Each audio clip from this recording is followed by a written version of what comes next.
Boa noite a todos. Nossa saudação fraterna aos irmãos aqui presentes e os que nos acompanham pela live através do Facebook. Onde houver uma ou mais pessoas reunidas em meu nome, eu estarei lá, disse Jesus. Que a sua presença amorosa em nosso meio nos abençoe e nos inclua na noite de hoje para as nossas reflexões, aprendizados, e que possamos, a partir desse instante, termos uma noite agradável na nossa casa espírita.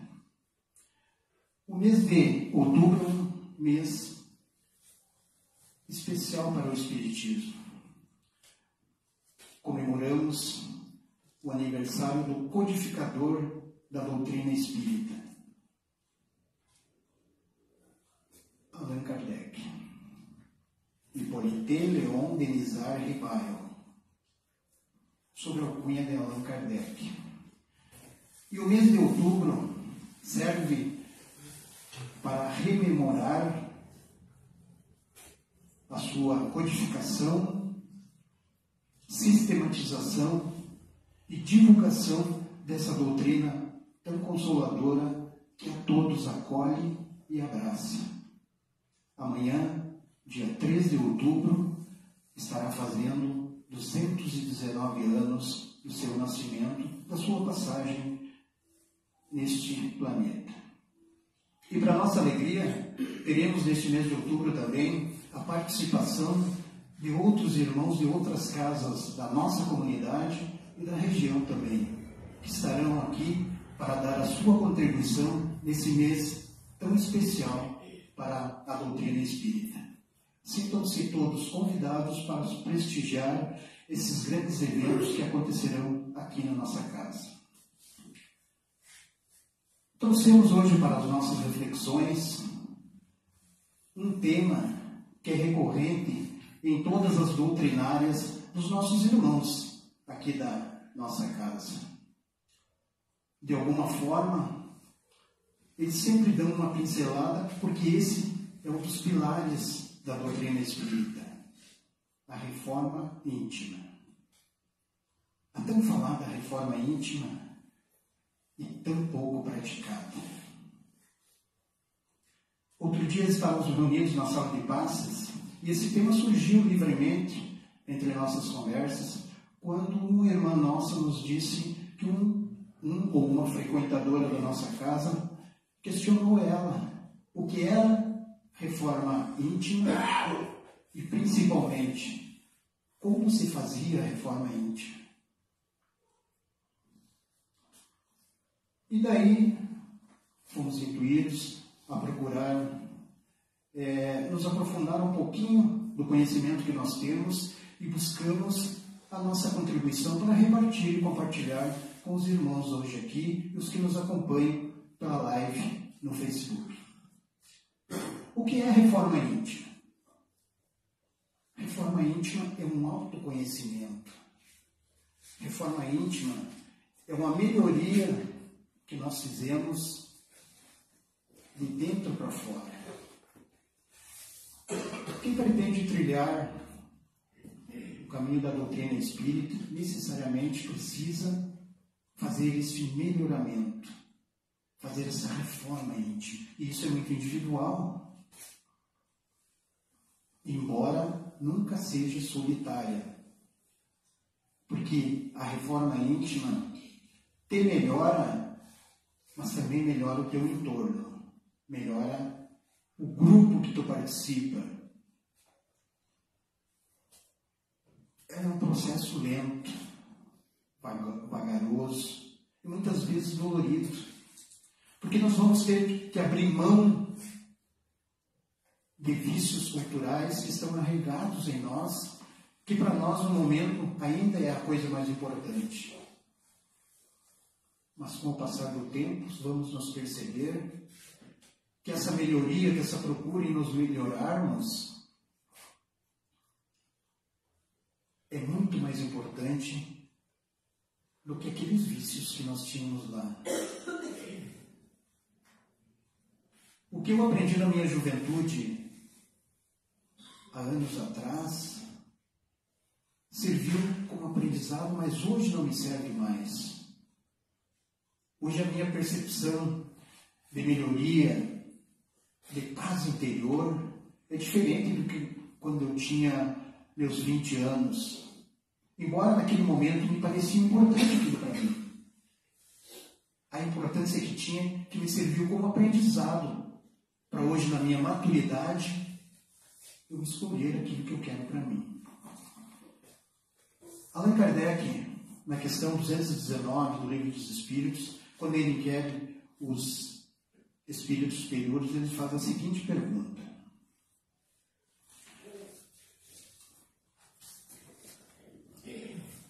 qual é o meio prático e mais eficiente para aperfeiçoar-se nessa vida, resistindo à tentação do mal? E o que eles respondem? Conhece-te a ti mesmo. Esta frase foi dita por Sócrates, filósofo grego, e remete ao teu total autoconhecimento de você mesmo. Conhece-te a ti mesmo. Será que nós nos conhecemos totalmente a nós mesmos? Será que nós conseguimos fazer uma reforma íntima relâmpago em nosso ser, em nossa existência? Será que belo dia vamos acordar, um belo dia ensolarado, e vamos dizer: hoje eu vou me melhorar? E está feita a mágica? Não, claro que não. Não funciona assim. Parabéns para você que levantou cedo com essa intenção de se melhorar. Parabéns. É um início. E tem que ter um início em todas as nossas tentativas. Mas você está percorrendo apenas uma parte desse caminho. E ela exige as mudanças a seguir, depois que você toma essa decisão de evoluir, essa decisão de se melhorar.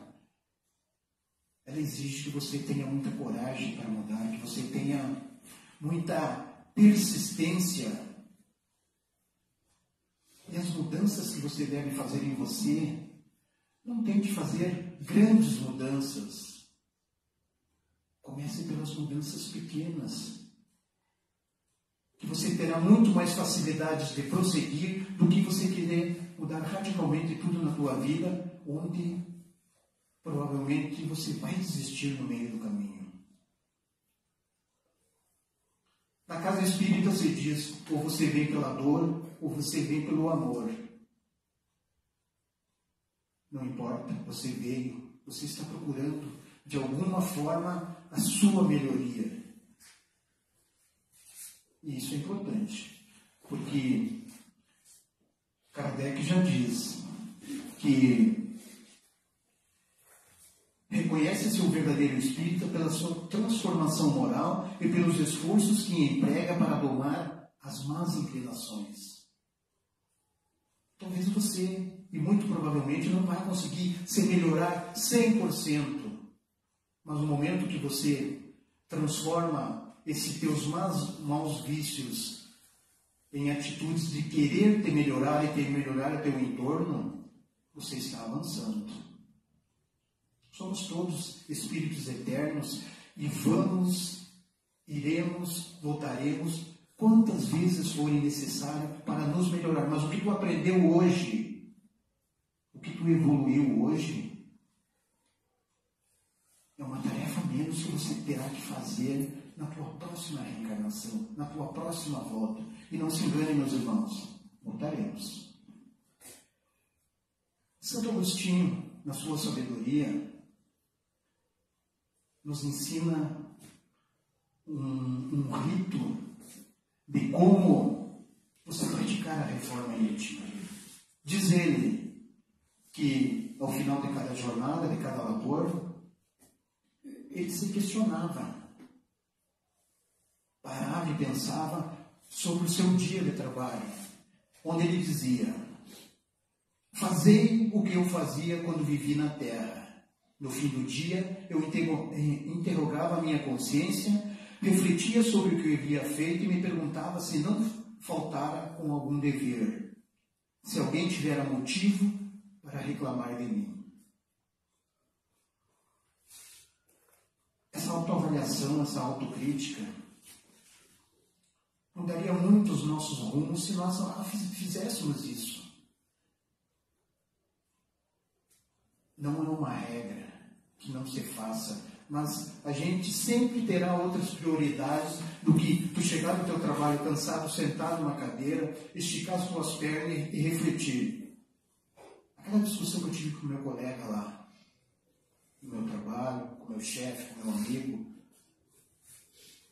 aquilo será tu tentando te colocar no lugar do ofendido, aquilo te produziria algum mal-estar? Aquilo mexeria com os teus brios da bondade? Esse tipo de análise, esse tipo de autocrítica, que é muito importante para nos colocar nos trilhos do bem, nos livrarmos dos vícios que nós devemos praticar. Talvez não conseguimos, como já disse, nos melhorar 100%. Mas um passo que nos dê em direção ao bem, às coisas boas, muito será agradável aos olhos do Pai de Deus, que a tudo nos suporta, que a tudo nos perdoa, e seremos auxiliados. Porque a reforma íntima também nos traz muitos benefícios. E um deles, tão importante, é a nossa mudança energética. Quando nós nos propomos a trabalhar no bem, que seja para a coletividade ou seja de uma forma individual, abre espaço, abre campo para que os nossos protetores espirituais entrem em equilíbrio com a nossa vibração. E eles que nunca nos abandonam, podem se afastar de nós, mas nunca nos abandonam, estiverem conectados com a nossa boa intenção, com certeza nos auxiliarão, nos encaminhando, nos intuindo, nos assoprando aqui o que devemos fazer para nos melhorarmos e conquistarmos a nossa paz interior.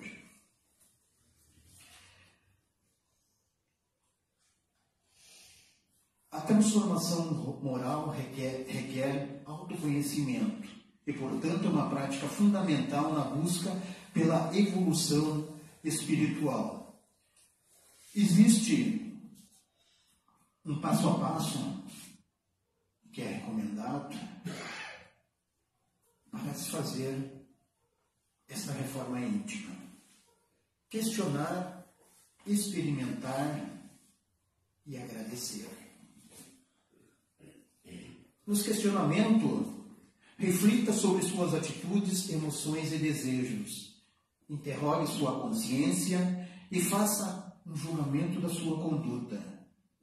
Procure identificar aspectos que não estejam alinhados aos princípios do bem. São esses fatores que você vai identificar em vocês que necessitarão de atenção e mudanças. Experimentar. A reforma íntima só acontece na prática. Não me adianta nada eu vir na casa espírita todo bondoso, todo amoroso, todo sorridente, se onde eu sou o verdadeiro ser, que é o meu lar, eu sou um tirano doméstico. Então, não adiantam palavras bonitas, gestos teatrais, se o que você está desejando não vem daqui de dentro. Porque a verdadeira reforma é de dentro para fora.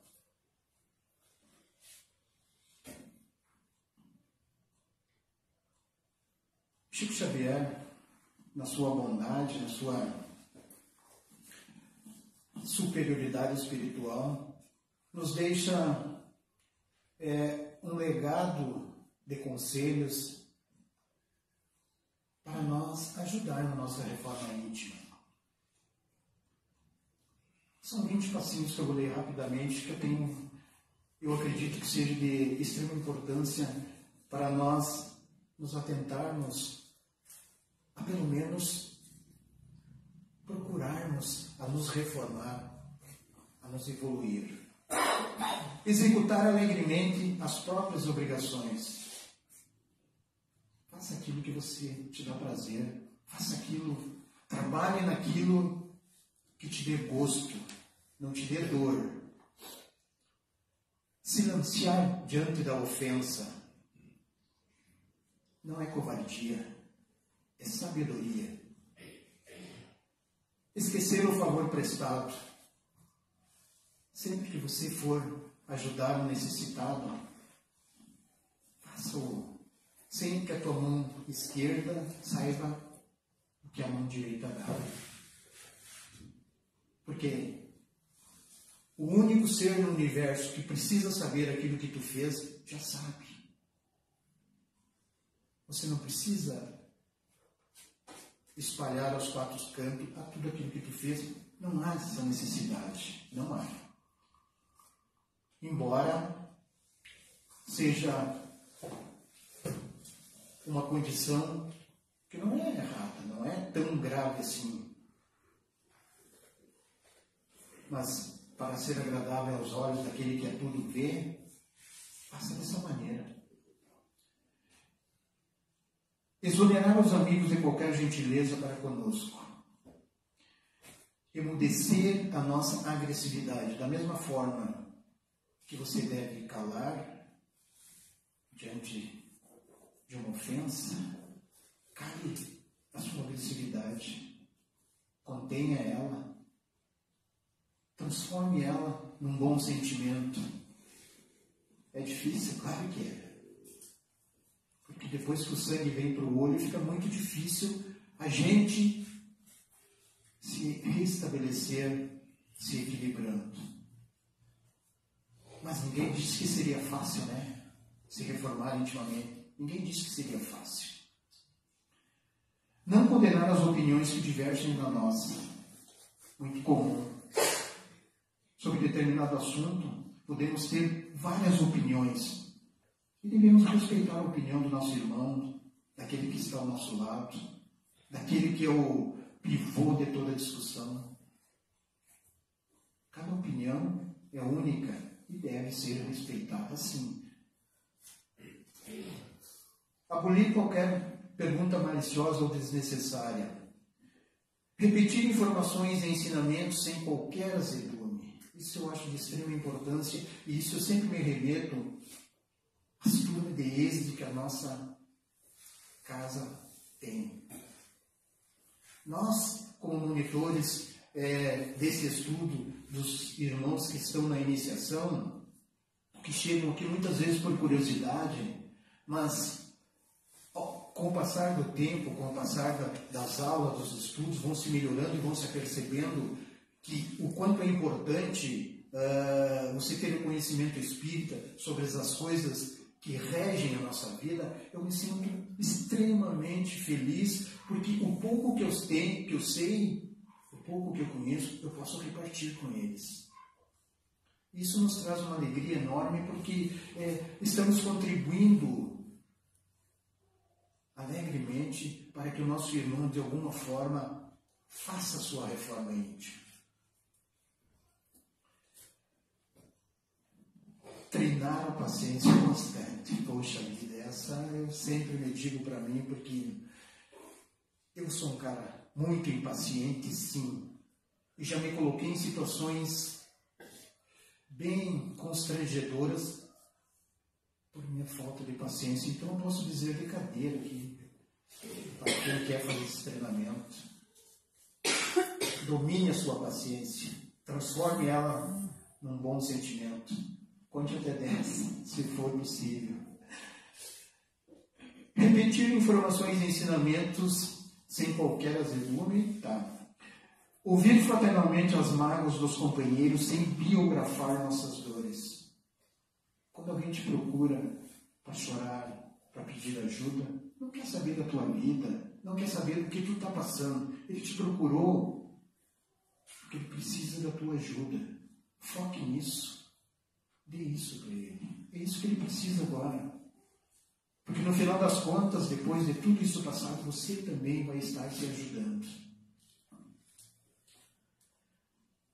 Buscar sem afetação o meio de ser mais útil.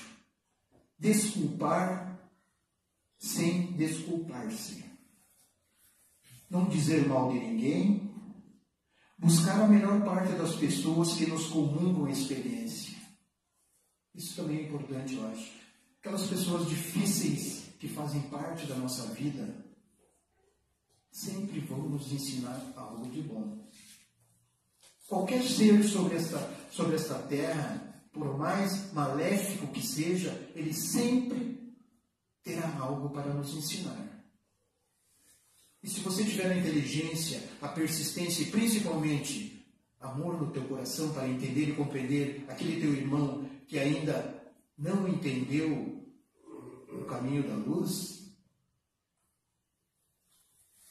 você aprenderá uma lição que te será muito útil quando você galgar os degraus da felicidade no reino de Deus.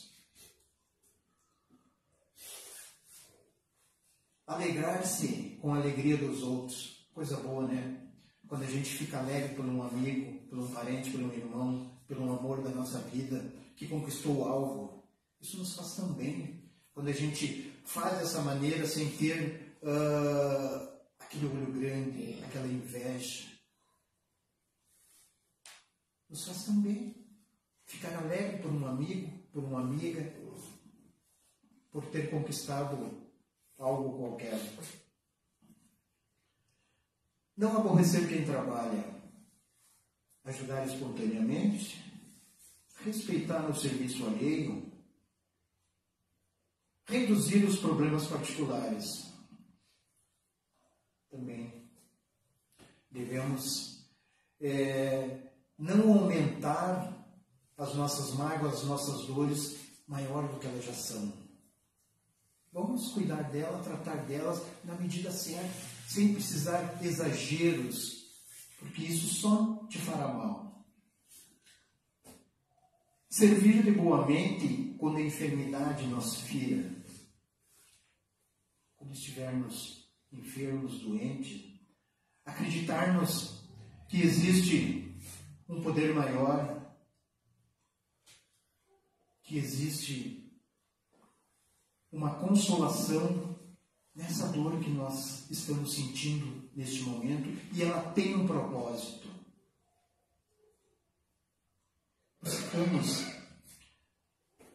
Buscamos esse propósito, porque a dor é um remédio. Embora muitos discordem, nós apercebemos durante a nossa jornada, durante a nossa vida, que após uma enfermidade, que após uma grande catástrofe na nossa vida física, nós nos melhoramos. Nós procuramos fazer a nossa reforma, a nossa evolução. E para encerrar, uma historinha, eu gosto muito de uma historinha, conhecida no meio espírita, um espírita no umbral. Um espírita palestrante que após o desencarne se viu no umbral. Chocado com seu destino, imaginou que haveria algum erro, pois participava de projetos sociais, de doação de alimentos aos necessitados, aplicava passes, e a muitas pessoas frequentadoras da casa, ajudava financeiramente instituições de caridade, além de dar palestras no centro. Só que teve resposta de um dos espíritos ali ao seu lado. Não havia nada de errado, pois era espírita sim, porém intimamente julgava os outros inferiores. Sentia-se importante praticando a caridade. Considerava que seu passe era mais forte e mais curador que o passe dos outros. Ajudava financeiramente instituições esperando receber algo em troca. Dava palestras, acreditando ter mais conhecimento e se colocava numa posição de destaque e vaidade intelectual.